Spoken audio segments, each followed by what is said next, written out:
ಶ್ರೀಗುರುಭ್ಯೋ ನಮಃ. ಹರಿ ಓಂ. ಕೃಷ್ಣಾಯ ಯಾದವೇಂದ್ರಾಯ ಜ್ಞಾನಮುದ್ರಾಯ ಯೋಗಿನೇ ನಾಥಾಯ ರುಕ್ಮಿಣೀಶಾಯ ನಮೋ ವೇದಾಂತವೇದಿನೇ. ಸ್ತ್ರೀ ಧರ್ಮಗಳ ನಿರೂಪಣೆಯನ್ನು ಮಾಡ್ತಾ ಅದರ ಒಂದು ಕೊನೆಯ ಸಂಚಿಕೆಯಾಗಿ ಕೆಲವ ಪ್ರಮುಖವಾದ ವಿಚಾರಗಳನ್ನು ಇದರಲ್ಲಿ ನಾವು ತಿಳಿಸ್ತಾ ಇದ್ದೇವೆ.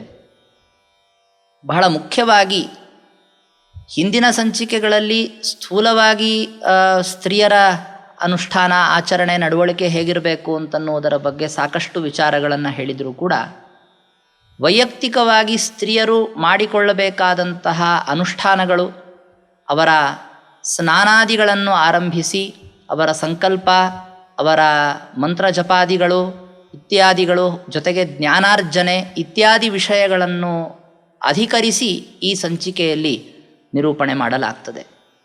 ಬಹಳ ಮುಖ್ಯವಾದಂತಹ ವಿಚಾರ ಇದು. ಪ್ರತಿಯೊಬ್ಬ ಸಾಧಕನೂ ಕೂಡ ಮೋಕ್ಷವನ್ನು ಬಯಸ್ತಾನೆ. ನಮ್ಮ ಮಧ್ವ ಸಿದ್ಧಾಂತದಲ್ಲಿ ಪುರುಷರಿಗೆ ಹೇಗೋ ಹಾಗೆ ಸ್ತ್ರೀಯರಿಗೂ ಕೂಡ ಮೋಕ್ಷವನ್ನು ಪಡೆಯುವುದರಲ್ಲಿ ಅಧಿಕಾರವಿದೆ ಅಂತ ನಿರೂಪಣೆ ಮಾಡಲಾಗ್ತದೆ. ಆ ಒಂದು ನಿಟ್ಟಿನಲ್ಲಿ ಆಲೋಚನೆ ಮಾಡಿದಾಗ ಮೋಕ್ಷಕ್ಕೆ ಅಂತ ಹೋಗುವಂತಹ ವ್ಯಕ್ತಿ ಎರಡು ಸಾಧನಗಳನ್ನು ಅವಶ್ಯವಾಗಿ ಅಳವಡಿಸ್ಕೊಳ್ಳೇಬೇಕು. ಒಂದು ಜ್ಞಾನ, ಇನ್ನೊಂದು ಕರ್ಮ. ಕರ್ಮದಿಂದ ಜ್ಞಾನವನ್ನು ಪಡೆದುಕೊಳ್ಳುವಂತಹದ್ದು ಅನ್ನುವಂತಹ ಮಾತು ಬಹಳ ಪ್ರಸಿದ್ಧವಾದಂತಹದ್ದು ವೇದಗಳಲ್ಲಿ ಕಂಡುಬರ್ತದೆ. ಕರ್ಮಗಳು ಅಂತ ಹೇಳಿದಾಗ ಯಾವುದು? ನಿತ್ಯ ನೈಮಿತ್ತಿಕ ಕರ್ಮಗಳು ಅಂತ ಎಲ್ಲ ಕಡೆಗೂ ಕೂಡ ಹೇಳ್ತಾರೆ. ನಿತ್ಯ ನೈಮಿತ್ತಿಕ ಕರ್ಮಗಳು ಅಂತಂದರೆ ಹೇಗೆ? ನಿತ್ಯ ಕರ್ಮಗಳು ಅಂದರೆ ಪ್ರತಿನಿತ್ಯ ಬೆಳಗ್ಗೆ ಎದ್ದು ಸ್ನಾನವನ್ನು ಮಾಡುವಂಥದ್ದು. ಪುರುಷರಿಗೆ ಅಂತ ತೆಗೆದುಕೊಂಡ್ರೆ ಮುಂದುವರೆದು ಹೋಗಿ ನೋಡಿದರೆ ಗೋಪೀಚಂದನ ಮುದ್ರಾದಿ ಧಾರಣ ಹಾಗೂ ಸಂಧ್ಯಾವಂದನ, ಅಗ್ನಿಸೇವಾ, ದೇವರ ಪೂಜಾ, ಬ್ರಹ್ಮಯಜ್ಞ ಮೊದಲಾದವುಗಳೆಲ್ಲ ನಿತ್ಯ ಕರ್ಮಗಳು ಅಂತ ಕರೆಸಿಕೊಳ್ತಾ ಹೋಗ್ತವೆ. ಆದರೆ ಇದೇ ವಿಷಯದಲ್ಲಿ ಸ್ತ್ರೀಯರ ಬಗ್ಗೆ ನಾವು ಅವಶ್ಯವಾಗಿ ತಿಳಿದುಕೊಳ್ಳೇಬೇಕು. ಯಾಕೆಂದರೆ ಸ್ತ್ರೀಯರೂ ಕೂಡ ಇದೇ ವಿಧವಾದಂತಹ ಕೆಲವು ನಿತ್ಯ ಕರ್ಮಗಳನ್ನು, ನೈಮಿತ್ತಿಕ ಕರ್ಮಗಳನ್ನು ಮಾಡಬೇಕಾಗ್ತದೆ. ಏನದು ಸ್ತ್ರೀಯರಿಗೆ ಸಂಬಂಧಪಟ್ಟಂತಹ ನಿತ್ಯ ಕರ್ಮಗಳು? ಮತ್ತು ಪುರುಷರ ಅನುಷ್ಠಾನದಕ್ಕಿಂತಲೂ ಸ್ತ್ರೀಯರ ಅನುಷ್ಠಾನದಲ್ಲಿ ಇರುವಂತಹ ಒಂದು ವ್ಯತ್ಯಾಸ ಏನು ಅಂತನ್ನುವಂತಹ ಕೆಲವು ವಿಚಾರಗಳನ್ನು ಅವಶ್ಯವಾಗಿ ತಿಳಿದುಕೊಳ್ಬೇಕು. ಮೊದಲನೇದಾಗಿ ಏನು ಅಂತಂದರೆ, ಬೆಳಗೆದ್ದು ಯಾವುದೇ ವಿಧವಾದ ಮುಂದಿನ ಅನುಷ್ಠಾನಗಳನ್ನು ಮಾಡಬೇಕು ಅಂತಂದರೆ ಅದಕ್ಕೆ ಆರಂಭ ಸ್ನಾನದಿಂದ ಆಗ್ತದೆ. ಸ್ನಾನ ಮೂಲಾಹ ಕ್ರಿಯಾಹ ಸರ್ವಾಹ ಅಂತನ್ನುವಂಥ ಮಾತು ಬಹಳ ಪ್ರಸಿದ್ಧವಾದದ್ದು. ಏನೇ ಅನುಷ್ಠಾನವನ್ನು ಮುಂದೆ ಮಾಡಬೇಕಾದರೂ ಸ್ನಾನದಿಂದ ಆರಂಭ ಮಾಡಬೇಕು. ಸ್ನಾನ ಅಂತ ಬಂದಾಗ ಪುರುಷರ ವಿಷಯದಲ್ಲಿ ಹೇಳುವಾಗ ಏನು ಮಾಡ್ತಾರೆ? ಶಿರಸ್ನಾನವನ್ನು ಮಾಡಬೇಕು ಅಂತ, ತಲೆ ಮೇಲೆ ನೀರು ಹಾಕಿಕೊಂಡು ಸ್ನಾನವನ್ನು ಮಾಡುವಂಥದ್ದು. ಆದರೆ ಪುರುಷರು ಪ್ರತಿನಿತ್ಯ ಹೀಗೆ ತಲೆ ಮೇಲೆ ಸ್ನಾನವನ್ನು ಮಾಡಿದಂತೆ ಸ್ತ್ರೀಯರು ಪ್ರತಿನಿತ್ಯ ತಲೆ ಮೇಲೆ ಸ್ನಾನವನ್ನು ಮಾಡುವಂತೆ ಇಲ್ಲ. ನಿತ್ಯ ಸ್ನಾನವನ್ನು ಪ್ರತಿನಿತ್ಯದಲ್ಲಿ ಹೀಗೆ ಮಾಡುವಂಥದ್ದಲ್ಲ. ಕೆಲವು ಸಂದರ್ಭ ವಿಶೇಷಗಳಲ್ಲಿ ಅಭ್ಯಂಜನಾದಿಗಳನ್ನು ಮಾಡಿಕೊಳ್ಳುವ ಸಂದರ್ಭದಲ್ಲಿ ಶಿರಸ್ನಾನ, ಅಥವಾ ಅಶುಚಿ ಸ್ಪರ್ಶವಾದಂತಹ ಸಂದರ್ಭದಲ್ಲಿ ಶುದ್ಧಿಗಾಗಿ ಅಂತ ಮಾಡುವಂತಹದ್ದು ಶಿರಸ್ನಾನ ಸ್ತ್ರೀಯರಿಗೂ ಕೂಡ ಇದೆ. ಆದರೆ ಅದನ್ನು ಹೊರತುಪಡಿಸಿ ಪ್ರತಿನಿತ್ಯ ಬೆಳಗ್ಗೆ ಮಾಡುವಂಥ ಒಂದು ಸ್ನಾನ ಅಂತನ್ನೋದೇನಿದೆ, ಶೌಚಾದಿಗಳ ಅನಂತರದಲ್ಲಿ ಮಾಡುವ ಸ್ನಾನ ಏನಿದೆ, ಅದು ಶಿರಸ್ನಾನ ಅಲ್ಲ. ಭಗವಂತ ಈ ವಿಧವಾದಂತಹ ಶಿರಸ್ನಾನವನ್ನು ಬೇಡ ಅಂತ ತಿಳಿಸುವಂತಹ ಸಂದರ್ಭದಲ್ಲಿ ಅದಕ್ಕೆ ಪೂರಕವಾಗುವಂತೆ ಅವರು ಹಾಕಿಕೊಳ್ಳುವ ಜಡೆಯಲ್ಲಿ ಗಂಗಾದಿ ತೀರ್ಥಗಳ ಸನ್ನಿಧಾನವಿದೆ ಅಂತನ್ನುವಂತಹ ವಿಶೇಷವಾದಂತಹ ಪ್ರೋತ್ಸಾಹಕವಾದಂತಹ ಮಾತುಗಳನ್ನು ಕೂಡ ಧರ್ಮಶಾಸ್ತ್ರಗಳಲ್ಲಿ ಇರಿಸಿದ್ದಾನೆ. ಆದ್ದರಿಂದ ಕಂಠಪರ್ಯಂತ ಸ್ನಾನವನ್ನು ಅದು ಸಂಕಲ್ಪಪೂರ್ವಕವಾಗಿ ವಸ್ತ್ರ ಸಹಿತವಾಗಿ ಮಾಡಿ ಅದರ ಅನಂತರದಲ್ಲಿ ಮುಂದಿನ ತಮ್ಮ ಅನುಷ್ಠಾನಗಳನ್ನು ಆರಂಭ ಮಾಡಿಕೊಳ್ಳಬೇಕಾದ್ದು. ಅನುಷ್ಠಾನದ ಸಂದರ್ಭದಲ್ಲಿ ಬಹಳ ಮುಖ್ಯವಾದದ್ದು ಯಾವುದು ಅಂದರೆ ಸಂಕಲ್ಪ. ಯಾವುದನ್ನು ಅಮಂತ್ರಕವಾಗಿ ಮಾಡುವಂತಹದ್ದಲ್ಲ, ಅನುಸಂಧಾನ ರಹಿತವಾಗಿ ಮಾಡುವಂತಹದ್ದಲ್ಲ. ಕೇವಲ ಸ್ನಾನ ಅಂತನ್ನುವಂಥದ್ದು ಬರೀ ಮೈ ಮೇಲೆ ನೀರು ಸುರಿದುಕೊಳ್ಳೋದು, ಮೈ ತೊಳೆದುಕೊಳ್ಳುವುದು ಅಂತನ್ನುವುದರಲ್ಲಿ ಪರ್ಯವಸಾನವಾಗಬಾರದು. ಇದೊಂದು ವಿಶೇಷವಾದಂತಹ ದೇಹದ ಶುದ್ಧಿ ಅಂತನ್ನುವಂಥದ್ದು ಬರಬೇಕು ಅಂತಾದಾಗ ಗಂಗಾದಿ ತೀರ್ಥಗಳ ಸ್ಮರಣೆಯ ಪೂರ್ವಕವಾಗಿ ಸಂಕಲ್ಪವನ್ನು ಮಾಡಿ ಭಗವಂತನ ಪ್ರೀತಿಗಾಗಿ ನಾನು ಈ ನಿತ್ಯ ಸ್ನಾನವನ್ನು ಪ್ರಾತಃ ಕಾಲದಲ್ಲಿ ಮಾಡ್ತಾ ಇದ್ದೇನೆ ಅಂತ ಸಂಕಲ್ಪಿಸಿ ಆಯಾ ಮಾಸ ಧರ್ಮಗಳಿಗೆ ಅನುಗುಣವಾಗಿ ಕಾಲ ವಿಶೇಷಗಳಲ್ಲಿ ಸ್ನಾನವನ್ನು ಮಾಡತಕ್ಕದ್ದು. ಈ ಸಂಕಲ್ಪವನ್ನು ಮಾಡುವ ವಿಷಯದಲ್ಲಿ ಸ್ತ್ರೀಯರ ಬಗ್ಗೆ ಇರುವಂತಹ ವಿಶೇಷವಾದಂತಹ ವ್ಯತ್ಯಾಸ ಏನು ಅಂದರೆ, ಸಾಮಾನ್ಯವಾಗಿ ಎಲ್ಲ ಕಡೆಗೆ ಇಂತಹ ಒಂದು ದೇಶ ಕಾಲಗಳನ್ನು ಸಂಕೀರ್ತನ ಮಾಡಿದ ಮೇಲೆ ಭಾರತೀಯ ರಮಣ ಮುಖ್ಯ ಪ್ರಾಣಾಂತರ್ಗತನಾದಂತಹ ಭಗವಂತನ ಪ್ರೀತಿಗಾಗಿ ಇಂತಹ ಒಂದು ಕೆಲಸ ಮಾಡ್ತೇನೆ ಅಂತ ಹೀಗೆ ಸಂಕಲ್ಪದಲ್ಲಿ ಹೇಳ್ತಾರೆ. ಸ್ತ್ರೀಯರು ವಿಶೇಷವಾಗಿ ಇಲ್ಲೇನು ಅಂದರೆ, ಭಾರತೀಯ ರಮಣ ಮುಖ್ಯ ಪ್ರಾಣಾಂತರ್ಗತ ಅಂತ ಹೇಳುವುದರ ಜೊತೆಗೆ ಅದರ ಪೂರ್ವಭಾವಿಯಾಗಿ ಪತ್ಯಂತರ್ಗತ ಭಾರತೀಯ ರಮಣ ಮುಖ್ಯ ಪ್ರಾಣಾಂತರ್ಗತ ಶ್ರೀ ವಿಷ್ಣು ಪ್ರೇರಣೆಯ ಅಂತ ಈ ರೀತಿಯಾಗಿ ಹೇಳುವಂಥದ್ದು ಬಹಳ ಅಗತ್ಯವಾದದ್ದು. ಹಿಂದಿನ ಸಂಚಿಕೆಗಳಲ್ಲಿ ಹೇಳಿದಂತೆ ಗಂಡನಲ್ಲಿ ಭಗವಂತನನ್ನು ಕಾಣಬೇಕು ಅನ್ನುವಂತಹದ್ದು ಶಾಸ್ತ್ರದ ವಿಧಾನ ಅಂತಾದುದರಿಂದ ವಿವಾಹಿತರಾದಂತಹ ಸ್ತ್ರೀಯರು ಪತ್ಯಂತರ್ಗತನಾದಂತಹ ವಾಯುದೇವರೊಳಗಿರುವಂತಹ ಭಗವಂತನ ಪ್ರೀತಿಗಾಗಿ ನಾನು ಈ ಕಾರ್ಯವನ್ನು ಮಾಡ್ತೇನೆ ಅಂತ ಪ್ರತಿಯೊಂದರಲ್ಲಿಯೂ ಕೂಡ ಸಂಕಲ್ಪವನ್ನು ಮಾಡಬೇಕಾದಂಥದ್ದು. ಇದು ಬರೀ ಸ್ನಾನದ ವಿಷಯದಲ್ಲಿ ಅಂತಷ್ಟೇ ಅಲ್ಲ, ಸ್ನಾನಾನಂತರದ ಪ್ರತಿಯೊಂದು ಅನುಷ್ಠಾನಗಳು. ಎಲ್ಲಿಯವರೆಗೆ ಅಂದರೆ ಅಡುಗೆಯನ್ನು ಆರಂಭಿಸುವಂತಹ ಸಂದರ್ಭದಲ್ಲಿಯೂ ಕೂಡ ಈ ಅಡುಗೆಯನ್ನು ಆರಂಭ ಮಾಡ್ತಾ ಇದ್ದೇನೆ ಅಂತ ಮನಸ್ಸಿನಲ್ಲಿ ಅಂದುಕೊಳ್ಳಬೇಕಾದ್ರೆ ಪತ್ಯಂತರ್ಗತ ಭಾರತೀಯ ರಮಣ ಮುಖ್ಯ ಪ್ರಾಣಾಂತರ್ಗತ ವಿಷ್ಣು ಪ್ರೇರಣೆಯ ವಿಷ್ಣು ಪ್ರೀತ್ಯರ್ಥಂ ಈ ತರಹದ ಒಂದು ಭಗವಂತನ ಪೂಜೆ ನಮ್ಮ ಮನೆಯಲ್ಲಿ ಏನು ನಡೀತಾ ಇದೆ, ಅಲ್ಲಿ ನೈವೇದ್ಯಕ್ಕಾಗಿ ಇಂಥ ಈ ಅಡುಗೆಯ ಸಿದ್ಧತೆಯನ್ನು ನಾನು ಮಾಡ್ತೇನೆ, ದೇವತೆಗಳು ನನಗೆ ಅನುಗ್ರಹಿಸಲಿ ಅಂತನ್ನುವಂತಹ ಭಾವನೆಯೊಂದಿಗೆ ಪಾಕದ ಆರಂಭವನ್ನು ಕೂಡ ಮಾಡಬೇಕು ಅನ್ನುವಂಥದ್ದನ್ನು ನಾವು ತಿಳಿದುಕೊಳ್ಬೇಕು. ಈ ಒಂದೆರಡು ಪ್ರಸಂಗಗಳಲ್ಲಿ ನಾನು ಈ ತರಹ ತೋರಿಸಿದ್ದೇನೆ. ಪ್ರತಿಯೊಂದು ಕಡೆಗೂ ಕೂಡ ಈ ವಿಧವಾದಂತಹ ಭಾವನೆಯನ್ನು ಹೆಣ್ಣು ಮಕ್ಕಳು ತಂದುಕೊಳ್ಬೇಕಾದಂತಹದ್ದು. ಇನ್ನು ಸ್ನಾನಾನಂತರದಲ್ಲಿ ಅಂತ ನಾವು ತೆಗೆದುಕೊಂಡ್ರೆ ಅವಶ್ಯವಾಗಿ ಗೋಪೀಚಂದನ ಮುದ್ರಾಧಾರಣವನ್ನು ಮಾಡಿ ಕುಂಕುಮವನ್ನು ಧಾರಣ ಮಾಡಿಯೇ ಮುಂದಿನ ಕಾರ್ಯಗಳನ್ನು ಮಾಡಬೇಕಾದಂತಹದ್ದು. ಗೋಪೀಚಂದನವನ್ನು ಪುರುಷರಂತೆ ತುಂಬ ಜೋರಾಗಿ ಕಾಣುವಂತೆ ಹಚ್ಚಿಕೊಳ್ಳೋದಲ್ಲ, ಮೃದುವಾದಂತಹ ಅತಿ ಸೂಕ್ಷ್ಮವಾದಂತಹ ಕುಂಕುಮದಲ್ಲಿಯೇ ಬಹುಶಃ ಲೀನವಾಗಬಹುದಾದಂತಹ ಊರ್ಧ್ವ ಪುಂಡ್ರವನ್ನು ಸ್ತ್ರೀಯರು ಧಾರಣ ಮಾಡಬೇಕಾದಂತಹದ್ದು ಅಂತ ಈ ರೀತಿಯಾಗಿ ಶಾಸ್ತ್ರದಲ್ಲಿ ನಾವು ಮಾತುಗಳನ್ನು ನೋಡ್ತೇವೆ. ಈ ವಿಧವಾದಂತಹ ಧಾರಣ ಪದ್ಧತಿಯನ್ನು ವಿಶೇಷವಾಗಿ ಹಿರಿಯ ಸ್ತ್ರೀಯರಿಂದ ಅದನ್ನು ಕಲಿತುಕೊಳ್ಳುವಂತಹದ್ದು ಅಂತನ್ನೋದು ಲೇಸು ಅಂತ ನಾವು ಭಾವಿಸಬಹುದು. ಹಿಂದಿನ ಸಂಚಿಕೆಗಳಲ್ಲಿಯೇ ನಾವು ಹೇಳಿದಂತೆ ಅತ್ತೆಯಿಂದ ಸೊಸೆ ತಮ್ಮ ಕುಲಾಚಾರವನ್ನು ತಿಳಿದುಕೊಳ್ಳಬೇಕಾದಂತಹದ್ದು ಎಂಬ ಕ್ರಮದಂತೆ ಹಿರಿಯರು ಯಾವ ರೀತಿಯಾಗಿ ಗೋಪೀಚಂದನಾದಿಗಳನ್ನು ಧಾರಣ ಮಾಡ್ತಾ ಬಂದಿದ್ದಾರೆ ಅದೇ ಕ್ರಮವನ್ನು ಅನುಸರಿಸಿಕೊಂಡು, ಜೊತೆಗೆ ಮುದ್ರಾಧಾರಣ ಭಗವಂತನ ಗದಾ ಮತ್ತು ನಾರಾಯಣ ನಾಮದಿಂದ ಕೂಡಿದಂತಹ ಮುದ್ರೆ, ಇವೆರಡು ಮುದ್ರೆಗಳನ್ನು ಧಾರಣ ಮಾಡಬೇಕಾದಂತಹದ್ದು. ಈ ತರಹದ ಗೋಪೀಚಂದನ ಮುದ್ರಾದಿ ಧಾರಣ ಅಂತನ್ನುವಂತಹದ್ದು ನಾವು ವೈಷ್ಣವರು ಅಂತನ್ನುವುದಕ್ಕೆ ಸೂಚಕವಾಗಿರುವಂತಹದ್ದು. ಈ ವಿಧವಾದಂತಹ ಗೋಪೀಚಂದನ ಮುದ್ರಾ ಧಾರಣ ಅಂತನ್ನುವುದು, ಕುಂಕುಮ ಧಾರಣ ಅಂತನ್ನುವುದು ಮುಂದಿನ ಎಲ್ಲ ಶ್ರೌತ ಸ್ಮಾರ್ತ ಪ್ರಕ್ರಿಯೆಯಲ್ಲಿ ಭಾಗವಹಿಸುವುದಕ್ಕೆ ಅಧಿಕಾರವನ್ನು ತಂದುಕೊಡ್ತಾ ಇದೆ. ಇದರ ಮುಂದಿನ ಹಂತ ಏನು ಅಂತಂದರೆ, ಪಾಕಾದಿ ಸಿದ್ಧತೆಗಳು ಅಂತನ್ನೋದು ಒಂದು ಕಡೆಗಾದರೆ ಇದು ಮನೆ ಜನರಿಗೆಲ್ಲ ಸಂಬಂಧಪಟ್ಟಿರುವಂತಹದ್ದು. ಆದರೆ ವೈಯಕ್ತಿಕವಾಗಿ ಮಂತ್ರಗಳ ಜಪ ಈ ವಿಷಯದಲ್ಲಿ ಪುರುಷರಿಗಿರುವಂತೆ ಸಂಧ್ಯಾವಂದನ ಅಂತನ್ನುವಂಥದ್ದು ಸ್ತ್ರೀಯರಿಗಿಲ್ಲ. ಆದರೆ ಉದಯಿಸುತ್ತಿರುವಂತಹ ಸೂರ್ಯನನ್ನು ಕಂಡು ನಮಸ್ಕರಿಸುವಂತಹದ್ದು, ಇದೇ ಒಂದು ವಿಧವಾದಂತಹ ಸೂರ್ಯನಲ್ಲಿ ಅಂತರ್ಯಾಮಿಯಾದ ಭಗವಂತನನ್ನು ಸ್ಮರಿಸುವಂತಹದ್ದು ಅಂತನ್ನುವುದು ಪ್ರತಿಯೊಬ್ಬ ಸ್ತ್ರೀಯರಿಗೂ ಕೂಡ ವಿಹಿತವಾದದ್ದೇ ಆಗಿದೆ. ವಿಶೇಷವಾಗಿ ಜಪಿಸುವಂತಹ ಮಂತ್ರ ಅಂತ ಬಂದಾಗ ಪುರುಷರಿಗಿರುವಂತೆ ಗಾಯತ್ರಿ ಮಂತ್ರ ಜಪ ಅಂತನ್ನುವಂತಹದ್ದು ಸ್ತ್ರೀಯರಿಗೆ ವಿಹಿತವಾದದ್ದಲ್ಲ ಶಾಸ್ತ್ರದಲ್ಲಿ. ಅದಕ್ಕಾಗಿ ಸಂಪ್ರದಾಯದಲ್ಲಿ ನಡೆದುಕೊಂಡು ಬಂದಿರುವಂತೆ ಶ್ರೀಕೃಷ್ಣ ಪರಮಾತ್ಮನನ್ನು ಪ್ರತಿಪಾದಿಸುವಂತಹ ಕೃಷ್ಣ ಷಡಕ್ಷರ ಮಂತ್ರ ಅಂತನ್ನುವಂತಹದ್ದೇನಿದೆ ಅದನ್ನು ಪ್ರಣವದಿಂದ ರಹಿತವಾಗಿಸಿ ಶ್ರೀಕಾರದಿಂದ ಅದನ್ನು ಹಿಂದೆ ಮತ್ತು ಕೊನೆಯಲ್ಲಿ ಅದನ್ನು ತುಂಬಿಸಿ ಆ ಮಂತ್ರವನ್ನು ಜಪ ಮಾಡಬೇಕಾದಂತಹದ್ದು. ಈ ಕೃಷ್ಣ ಮಂತ್ರ ಜಪವನ್ನು ಮಾಡುವಂಥವರು ಅವಶ್ಯವಾಗಿ ಈ ಮಂತ್ರದ ಉಪದೇಶವನ್ನು ಪಡೆದುಕೊಳ್ಳಬೇಕಾದಂತಹದ್ದು. ಮಂತ್ರೋಪದೇಶವನ್ನು ಪಡೆದುಕೊಳ್ಳುವಂತಹ ರೀತಿಯಲ್ಲಿಯೂ ಕೂಡ ಪುರುಷರಕ್ಕಿಂತಲೂ ಸ್ತ್ರೀಯರಲ್ಲಿ ಒಂದು ವಿಶೇಷವಿದೆ. ಯಾವುದೇ ಮಂತ್ರವನ್ನು ಉಪದೇಶ ಪಡಿಬೇಕಾದರೆ ಗುರುಗಳಿಂದ ಉಪದೇಶವನ್ನು ಪಡೆಯಬೇಕಾದಂತಹದ್ದು ಶಾಸ್ತ್ರದ ಮರ್ಯಾದೆ. ಸ್ವಂತ ಪುಸ್ತಕದಲ್ಲಿದ್ದಂಥದ್ದನ್ನು ಓದಿ ತಿಳಿದು ಜಪಿಸುವಂತಹದ್ದು ಅಂತನ್ನೋದು ಶಾಸ್ತ್ರದ ಕ್ರಮ ಅಲ್ಲ. ಅದಕ್ಕಾಗಿಯೇ ಪ್ರತಿಯೊಂದು ಮಂತ್ರವನ್ನು ಜಪಿಸಬೇಕಾದರೂ ಕೂಡ ಪ್ರಾರಂಭದಲ್ಲಿ ಗುರುಮಂತ್ರ ಅಂತನ್ನುವಂತಹದ್ದನ್ನು ಪಠಿಸುವ ಕ್ರಮ.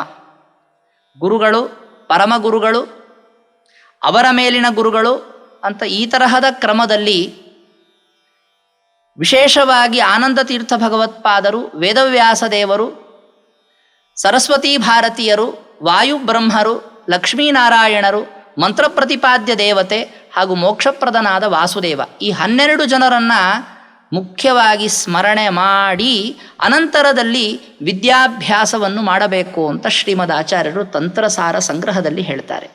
ಇದು ಮಂತ್ರಗಳ ಜಪಕ್ಕೂ ಸಂಬಂಧಪಟ್ಟಿರುವಂತಹ ವಿಚಾರ.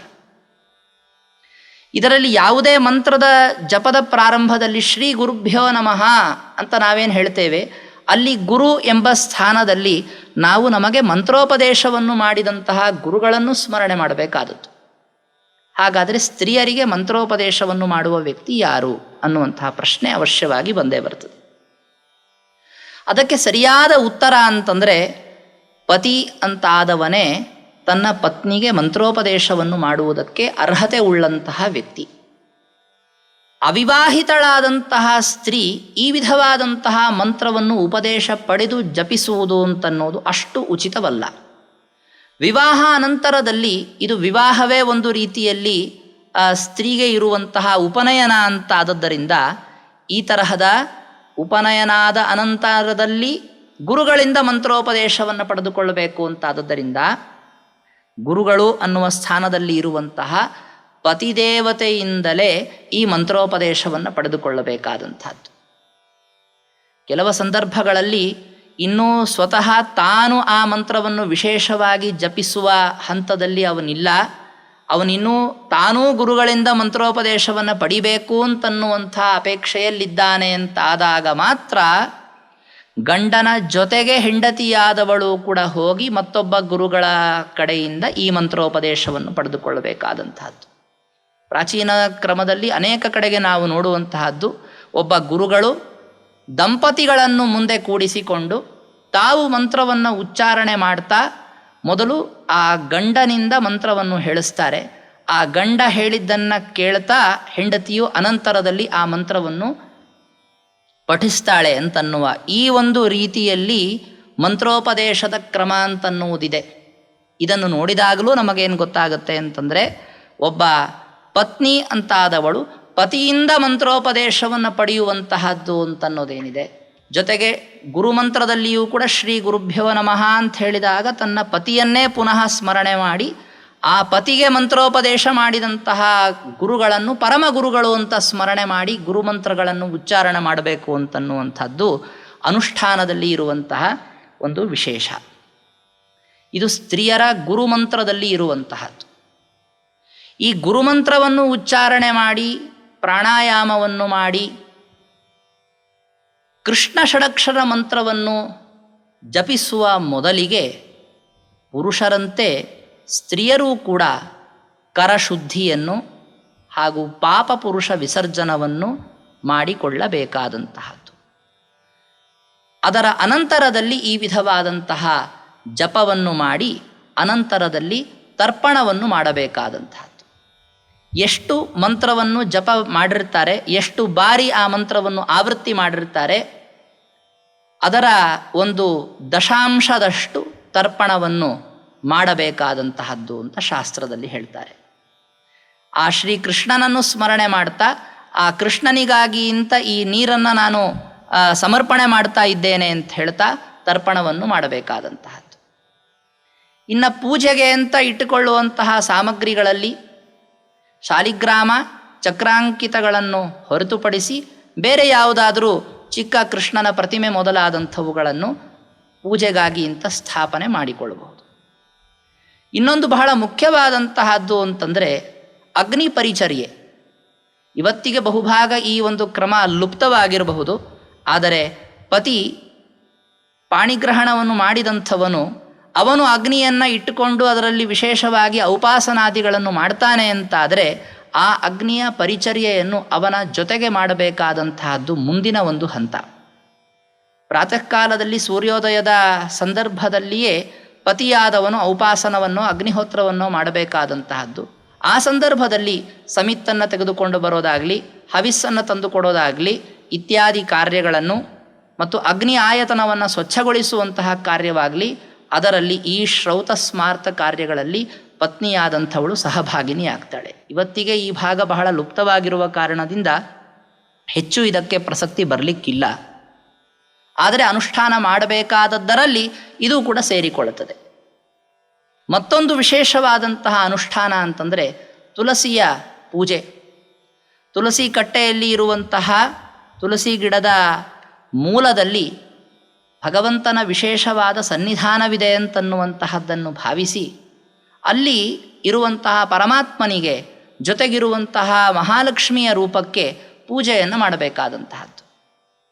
ತುಳಸಿಗೆ ಹೋಗಿ ಮುಂದೆ ಪ್ರದಕ್ಷಿಣೆ ನಮಸ್ಕಾರ ಇತ್ಯಾದಿಗಳನ್ನು ಹಾಕಬೇಕಾದಂತಹ ಸಂದರ್ಭದಲ್ಲಿ ಅಲ್ಲಿ ಭಗವಂತನ ವಿಶೇಷವಾದಂತಹ ಪ್ರತೀಕವನ್ನು ಇಟ್ಟು ಅದರ ಸನ್ನಿಧಾನದಲ್ಲಿಯೇ ಪ್ರದಕ್ಷಿಣ ನಮಸ್ಕಾರಾದಿಗಳನ್ನು ಮಾಡಬೇಕಾದಂತಹದ್ದು ಶಾಸ್ತ್ರವಿಹಿತವಾದದ್ದು.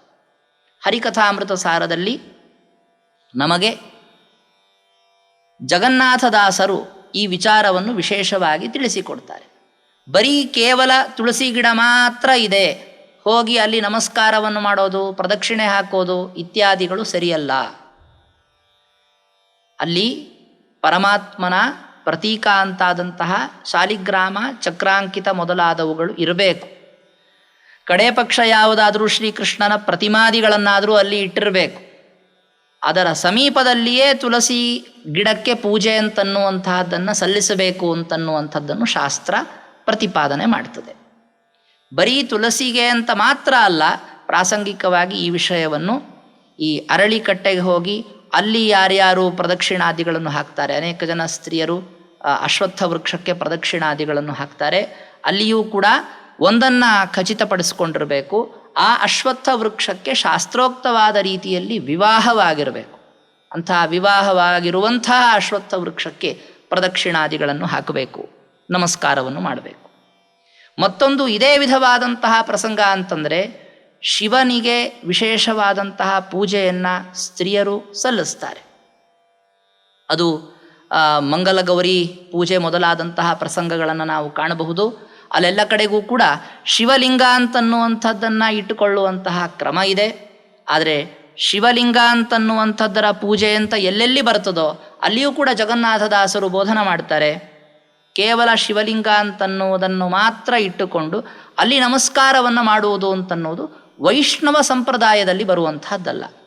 ವೈಷ್ಣವ ಸಂಪ್ರದಾಯದಲ್ಲಿ ಭಗವಂತನ ಮೊಮ್ಮಗ ಅಂತಾದಂತಹ ರುದ್ರದೇವರಿಗೆ ಪೂಜೆ ಮಾಡುವಂತಹ ಕ್ರಮ ಹೇಗೆ ಅಂತಂದರೆ, ಶಿವಲಿಂಗದ ಸಮೀಪದಲ್ಲಿ ಭಗವಂತನ ಪ್ರತೀಕವಿರಬೇಕು.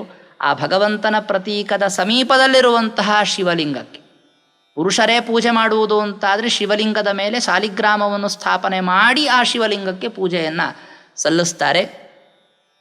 ಸ್ತ್ರೀಯರು ಅಂತಹ ಒಂದು ಸಮೀಪದಲ್ಲಿಯೇ ರುದ್ರದೇವರಿಗೆ ವಿಶೇಷವಾದಂತಹ ಪೂಜೆಯನ್ನು ಮಾಡುವುದು ಅಂತನ್ನೋದು ಬಹಳ ವಿಶೇಷವಾದಂತಹ ಫಲವನ್ನು ನೀಡುತ್ತದೆ. ಇಲ್ಲಿ ತಮಗೆ ಉಚಿತವಾದಂತಹ ರೀತಿಯಲ್ಲಿ ಅಭಿಷೇಕಾದಿಗಳನ್ನು ಮತ್ತು ಪುಷ್ಪಾರ್ಚನೆ ಮೊದಲಾದವುಗಳನ್ನು, ಫಲ ಮೊದಲಾದಂಥವುಗಳನ್ನು ಸಮರ್ಪಣೆ ಮಾಡುವುದು, ಆರತಿ ಮಾಡುವುದು, ಇಂತಹ ಕೆಲವು ಉಪಚಾರಗಳನ್ನು ಸಮರ್ಪಿಸುವಂತಹ ಕ್ರಮ, ಮತ್ತು ಸ್ವಲ್ಪ ಹೆಚ್ಚು ವಿಶೇಷವಾಗಿ ಗುರುಗಳಿಂದ ಅಥವಾ ಗಂಡಂದರಿಂದ ಬೋಧನವನ್ನು ಪಡೆದುಕೊಂಡ ಸಂದರ್ಭದಲ್ಲಿ ಷೋಡಶ ಉಪಚಾರ ಪೂಜೆಯನ್ನು ಭಗವಂತನಿಗೆ ಈ ತರಹದ ಅಧಿಷ್ಠಾನಗಳಲ್ಲಿ ಕೆಲವು ತಮ್ಮ ವಿಹಿತವಾದಂತಹ ಸ್ಥಾನಗಳಲ್ಲಿ ಸ್ತ್ರೀಯರು ಸಮರ್ಪಣೆ ಮಾಡಬಹುದು. ಮತ್ತಿನ್ನು ಈ ತರಹದ ಅನುಷ್ಠಾನಗಳನ್ನು ಬಿಟ್ಟರೆ ಮತ್ತು ಬೇರೆ ಸಂದರ್ಭ ಅಂತ ತೆಗೆದುಕೊಳ್ಳಿದ್ದಕ್ಕೆ ಅಂತ ಹೋದರೆ, ಯಾವುದೇ ವ್ರತಗಳನ್ನು ಅನುಷ್ಠಾನ ಮಾಡುವುದು ಅಂತ ಪ್ರಸಂಗ ಬಂದಾಗ ಆ ವ್ರತಗಳನ್ನು ತನ್ನ ಪತಿಯ ಜೊತೆಗೆ ಅನುಷ್ಠಾನ ಮಾಡುವಂತಹದ್ದು ಅಂತನ್ನೋದು ಬಹಳ ವಿಶೇಷವಾದ ಫಲವನ್ನು ಕೊಡ್ತದೆ. ಕೆಲವು ಸಂದರ್ಭಗಳಲ್ಲಿ ಪತಿಯು ಅಶಕ್ತನಾಗಿ ತಾನು ಮಾಡಲಿಕ್ಕಾಗೋದಿಲ್ಲ ಆ ವಿಶೇಷ ವ್ರತಗಳನ್ನು ಅಂತಾದಾಗ ಒಳ್ಳೆ ಮನಸ್ಸಿನಿಂದ ನೀನು ಮಾಡು ಅಂತ ಗಂಡ ಅನುಮತಿ ಕೊಟ್ಟಾಗ ಮಾತ್ರ ವಿಷ್ಣು ಪಂಚಕ ಮೊದಲಾದಂತಹ ವ್ರತಗಳನ್ನು ಅನುಷ್ಠಾನ ಮಾಡಬೇಕಾದಂತಹದ್ದು. ಏಕಾದಶಿ ಉಪವಾಸ, ಚಾತುರ್ಮಾಸ್ಯ ವ್ರತ ಇತ್ಯಾದಿ ವ್ರತಗಳು ಅಂತನ್ನುವುದಕ್ಕೆ ಗಂಡನ ಅನುಮತಿ ಅಂತನ್ನೋದು ಅವಶ್ಯವಾಗಿ ಬೇಕು. ಆದರೆ ಕೆಲವು ಸಂದರ್ಭಗಳಲ್ಲಿ ಕಾರಣಾಂತರದಿಂದ ಗಂಡನ ಅನುಮತಿ ಸಿಗ್ತಾ ಇಲ್ಲ ಅಂತಾದ ಮಾತ್ರಕ್ಕೆ ಬಿಡುವಂತಹದ್ದಲ್ಲ, ಅವಶ್ಯ ಅನುಷ್ಠೇಯವಾದದ್ದೇ ಅದು ವ್ರತಗಳು. ನಾನು ಹೇಳಿದಂತಹದ್ದು ಗಂಡನ ಅನುಮತಿ ಸಿಕ್ಕರೆ ಮಾತ್ರ ಮಾಡಬೇಕು, ಇಲ್ಲದೇ ಇದ್ರೆ ಮಾಡಬಾರ್ದು ಅನ್ನುವಂಥದ್ದೇನು ಅಂದರೆ ವಿಶೇಷ ಕಾಳಜಿ ವಹಿಸಿ ಮಾಡುವಂಥ ಬೇರೆ ವ್ರತಗಳು. ಅದು ಚಾಂದ್ರಾಯಣ ವ್ರತ ಅಥವಾ ವಿಷ್ಣು ಪಂಚಕ ವ್ರತ, ಭೀಷ್ಮ ಪಂಚಕ ವ್ರತ ಅಥವಾ ಲಕ್ಷ ಪುಷ್ಪಾರ್ಚನೆ, ಲಕ್ಷ ದೀಪೋತ್ಸವ ಇತ್ಯಾದಿ ವಿಶೇಷವಾಗಿ ಸ್ತ್ರೀಯರು ಮಾಡುವಂತಹ ಕ್ರಮಗಳೇನಿದೆ ಅದಕ್ಕೆ ಪತಿಯಿಂದ ಪೂರ್ಣ ಮನಸ್ಸಿನ ಒಪ್ಪಿಗೆ ದೊರಕಿದಾಗ ಮಾತ್ರ ಇವುಗಳನ್ನು ಅನುಷ್ಠಾನ ಮಾಡಬೇಕಾದಂಥದ್ದು. ಇದು ಸ್ತ್ರೀಯರ ಕರ್ಮಾನುಷ್ಠಾನದ ಬಗ್ಗೆ ನಾವು ನೀಡಬಹುದಾದಂತಹ ಸಂಕ್ಷೇಪವಾದ ಮಾಹಿತಿ. ಇನ್ನು ಕರ್ಮಗಳಂತೆ ಜ್ಞಾನದ ಬಗ್ಗೆ ನಾವು ಹೇಳಬೇಕು ಅಂತಂದರೆ ಜ್ಞಾನಾರ್ಜನೆ ಹೇಗೆ ಸ್ತ್ರೀಯರಿಗೆ? ಗಂಗಾದಿ ತೀರ್ಥಗಳಲ್ಲೆಲ್ಲ ಕಡೆ ಹೋಗಿ ಸ್ನಾನ ಮಾಡಿ ಬಂದು ಗಂಡನ ಸೇವೆಯನ್ನು ಮಾಡಿ ಇದರ ಫಲಿತಾಂಶವಾಗಿ ಪಡಿಬೇಕಾದಂಥದ್ದೇ ಯಾವುದು ಅಂತಂದರೆ ಅದು ಜ್ಞಾನ. ಜ್ಞಾನವನ್ನೇ ಪಡಿಲಿಲ್ಲ ಅಂತಾದರೆ ಜೀವನ ವ್ಯರ್ಥವಾಗಿ ಹೋಗ್ತದೆ. ಅದು ಪುರುಷನಿಗೆ ಆಗಬಹುದು, ಸ್ತ್ರೀಗೆ ಆಗಬಹುದು. ಆದ್ದರಿಂದ ಅವಶ್ಯವಾಗಿ ಜ್ಞಾನವನ್ನು ಪಡೆದುಕೊಳ್ಳಬೇಕಾದಂತಹದ್ದು. ಸರಿ, ಯಾರಿಂದ ಜ್ಞಾನವನ್ನು ಪಡೆದುಕೊಳ್ಬೇಕಾದ್ದು? ಜ್ಞಾನವನ್ನು ಪಡೆದುಕೊಳ್ಳೋದಕ್ಕೆ ಅಂತ ಇರುವಂತಹ ಪ್ರಥಮ ಮಾರ್ಗ ಅಂತಂದರೆ ಮತ್ತೆ ಅದು ತನ್ನ ಪತಿಯಿಂದಲೇ ಜ್ಞಾನವನ್ನು ಪಡೆದುಕೊಳ್ಳಬೇಕು. ಭಗವಂತನ ಬಗ್ಗೆ, ಭಗವಂತನ ಚರಿತ್ರದ ಬಗ್ಗೆ, ಅವನ ಗುಣಗಳ ಬಗ್ಗೆ, ದೇವತೆಗಳ ಬಗ್ಗೆ, ತಾರತಮ್ಯದ ಬಗ್ಗೆ ಇವೆಲ್ಲ ವಿಚಾರಗಳನ್ನು ಗಂಡನಿಂದ ಉಪದೇಶ ಪಡೆದು ಅದನ್ನು ಪುನಃ ಪುನಃ ಚಿಂತನೆ ಮಾಡಿ ಮನಸ್ಸಿನಲ್ಲಿ ದೃಢಪಡಿಸಿಕೊಳ್ಳಬೇಕಾದಂತಹದ್ದು. ಮತ್ತು ತನ್ನ ಜ್ಞಾನ ಸಂಪಾದನೆಗೆ ಅಂತ ಅನುಸರಿಸಬೇಕಾದಂತಹ, ಅವಲಂಬಿಸಬೇಕಾದಂತಹ ಗ್ರಂಥಗಳು ಯಾವುದು ಅನ್ನುವಂತಹ ವಿಚಾರ ಬಂದಾಗ ವೇದಗಳನ್ನು ಹೊರತುಪಡಿಸಿ ಇತರ ಪುರಾಣ, ಇತಿಹಾಸ, ಪಂಚರಾತ್ರ ಮೊದಲಾದವುಗಳ ಬಗ್ಗೆ ಯಾರಾದರೂ ತಿಳಿದಂತಹ ಜ್ಞಾನಿಗಳು ಪ್ರವಚನವನ್ನು ಮಾಡ್ತಾ ಇರುವಂತಹ ಸಂದರ್ಭದಲ್ಲಿ ತನ್ನ ಪತಿಯೊಡನೆ ಹೋಗಿ ಕುಳಿತು ಅಲ್ಲಿ ಕೇಳಿ ಅದರಿಂದ ಜ್ಞಾನವನ್ನು ಸಂಪಾದಿಸಬೇಕಾದಂತಹದ್ದು. ಬ್ರಹ್ಮಸೂತ್ರ ಭಾಷ್ಯವೇ ಮೊದಲಾದವುಗಳಲ್ಲಿ ಆಚಾರ್ಯರು ಈ ವಿಷಯವನ್ನು ಬಹಳ ಸ್ಪಷ್ಟವಾಗಿ ನಿರೂಪಣೆ ಮಾಡ್ತಾರೆ. ಇತಿಹಾಸ ಪುರಾಣಗಳಲ್ಲಿ ಇಂಥ ಭಗವಂತನ ಚರಿತ್ರಗಳನ್ನೇನು ಹೇಳಿದ್ದಾರೆ ಅಥವಾ ಭಾಗವತಾದಿ ಗ್ರಂಥಗಳಲ್ಲಿ ಪ್ರಮೇಯಗಳನ್ನೇನು ಪ್ರತಿಪಾದನೆ ಮಾಡಿದ್ದಾರೆ ಅದೆಲ್ಲ ಯಾಕೆ ಕೇವಲವಾಗಿ ಪುರುಷರನ್ನಷ್ಟೇ ಅವಲಂಬಿಸಿಕೊಂಡು ಅವರಿಗಾಗಿ ಅಂತ ಬಂದಂತಹ ವಿಚಾರ ಅಲ್ಲ. ಮತ್ತೇನು, ಸ್ತ್ರೀಯರಿಗೂ ಕೂಡ ಭಗವಂತನ ಬಗ್ಗೆ ವಿಶೇಷವಾದ ಜ್ಞಾನ ಬರಲಿ ಅಂತನ್ನುವಂತಹ ಕಾರಣಕ್ಕಾಗಿ ಇವೆಲ್ಲ ವಿಚಾರಗಳು ಈ ಗ್ರಂಥಗಳಲ್ಲಿ ನಿರೂಪಿತವಾಗಿವೆ. ಆದ್ದರಿಂದ ಮಹಾಭಾರತ, ರಾಮಾಯಣ, ಭಾಗವತಾದಿ ಪುರಾಣಗಳು, ಪಂಚರಾತ್ರ ಈ ಗ್ರಂಥಗಳಲ್ಲಿ ಬಂದಿರುವಂತಹ ವಿಚಾರಗಳನ್ನು ಅನೇಕ ಜನರಿಗಾಗಿ, ಸಾತ್ವಿಕರಿಗಾಗಿ ಅಂತ ಯಾರಾದರೂ ಜ್ಞಾನಿಗಳು ಕುಳಿತು ಹೇಳುತ್ತಿರುವಾಗ ತಾನು ಈ ಪ್ರಮೇಯಗಳನ್ನು ಕುಳಿತು ಕೇಳಬಹುದು. ಅದು ತನ್ನ ತಂದೆಯಿಂದಲೂ ಆಗಬಹುದು ಅಥವಾ ತನ್ನ ಮಗನಿಂದಲೂ ಆಗಬಹುದು. ಆ ಸಂದರ್ಭದಲ್ಲಿ ಉಪದೇಶವನ್ನು ಪಡೆಯಬಹುದಾಗಿದೆ. ಹೀಗೆ ಜ್ಞಾನವನ್ನು ಸಂಪಾದನೆ ಮಾಡಿಕೊಂಡು ಆ ಜ್ಞಾನದ ಒಂದು ಇಂಬಿಟ್ಟುಕೊಂಡು ತಾನು ಭಗವಂತನ ಧ್ಯಾನವನ್ನು ಕೂಡ ಬಿಡುವಿದ್ದ ಸಮಯದಲ್ಲಿ ಮಾಡತಕ್ಕಂತಹದ್ದು. ತನ್ನ ಹೃದಯ ಕಮಲದಲ್ಲಿರುವಂತಹ ಭಗವಂತನನ್ನು ವಿಶೇಷವಾಗಿ ಚಿಂತನೆ ಮಾಡಿ ತನ್ನ ಪತಿಯ ಸಾಲೋಕ್ಯವನ್ನು ಮೋಕ್ಷದಲ್ಲಿ ಪಡೆಯಬಹುದಾಗಿದೆ. ಇದು ಸ್ತ್ರೀಯರಿಗೆ ಮೋಕ್ಷ ಸಾಧನವಾಗುವಂತೆ ತನ್ನ ಕರ್ಮ ಮತ್ತು ಜ್ಞಾನಗಳ ಸಂಪಾದನೆಯ ಒಂದು ಸಂಕ್ಷಿಪ್ತವಾದಂತಹ ಮಾಹಿತಿಯಾಗಿದೆ. ಈ ಒಂದು ರೀತಿಯಲ್ಲಿ ಪುರುಷರಂತೆ ಸ್ತ್ರೀಯರೂ ಕೂಡ ಸಾತ್ವಿಕ ಮಾರ್ಗದಲ್ಲಿ ಸಾಧನೆಯನ್ನು ಮಾಡಿಕೊಂಡು ವಿಶೇಷವಾದಂತಹ ಐಹಿಕ, ಆಮುಷ್ಮಿಕವಾದ ಸಕಲ ಪುರುಷಾರ್ಥಗಳನ್ನು ಪಡೆಯಲಿ ಅಂತನ್ನುವುದನ್ನು ಈ ಸಂದರ್ಭದಲ್ಲಿ ನಾವು ಭಗವಂತನಲ್ಲಿ ಪ್ರಾರ್ಥನೆ ಮಾಡೋಣ. ಆ ನಿಟ್ಟಿನಲ್ಲಿ ನಮ್ಮ ಪರಿಸರದಲ್ಲಿ, ನಮ್ಮ ಪರಿವಾರದಲ್ಲಿ ಇರುವಂತಹ ಸ್ತ್ರೀಯರನ್ನು ಮುಂದೆ ಸಾಧನ ಮಾರ್ಗದಲ್ಲಿ ನಡೆಯುವಂತೆ ಮಾಡೋಣ ಅಂತನ್ನುವುದನ್ನು ಈ ಸಂದರ್ಭದಲ್ಲಿ ಹೇಳ್ತಾ, ಸ್ತ್ರೀ ಧರ್ಮಗಳ ನಿರೂಪಣೆಯ ಈ ಸಂಚಿಕೆಗಳನ್ನು ಇಲ್ಲಿಗೆ ಮುಕ್ತಾಯಗೊಳಿಸಲಾಗ್ತಾ ಇದೆ. ಶ್ರೀಕೃಷ್ಣ ಅರ್ಪಣಮಸ್ತು. ಈ ಸೇವೆಯನ್ನು ಧ್ರುವ ವತ್ಸ ಎಂಬುವರು ಭಗವಂತನಿಗೆ ಸಮರ್ಪಣೆ ಮಾಡ್ತಾ ಇದ್ದಾರೆ. ಅವರಿಗೆ ಭಗವಂತ ವಿಶೇಷವಾಗಿ ಅನುಗ್ರಹವನ್ನು ಮಾಡಲಿ ಅಂತ ಕೇಳಿಕೊಳ್ತೀವಿ. ಶ್ರೀಕೃಷ್ಣಾರ್ಪಣಮಸ್ತು. ಹರಯೇ ನಮಃ.